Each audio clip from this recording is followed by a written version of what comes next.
بنی اسرائیل کا ایک بڑا عابد، نیک، عبادت گزار انسان تھا، اپنے عبادت خانے میں خاموشی سے عبادت کرتا رہتا۔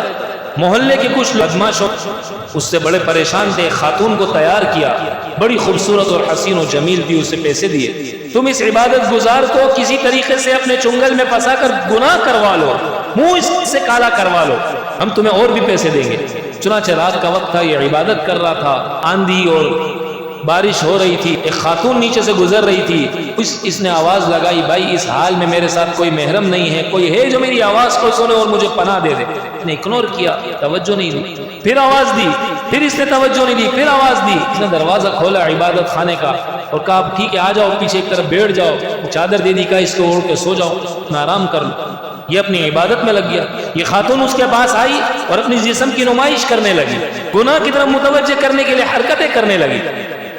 اس کا دل اس کی طرف مائل ہونے لگا۔ اس عبادت خانے کے اندر ایک چراغ جل رہا تھا، اس نے اپنی ایک انگلی جلائی، پھر دل کا میلان ہوا، دوسری انگلی جلائی اور اپنے آپ سے کہنے لگا تو اگر اس دنیا کی آگ کو برداشت کر سکتا ہے تو پھر گناہ کر لے، جبکہ آخرت کی آگ اس سے 70 گنا زیادہ خطرناک ہے۔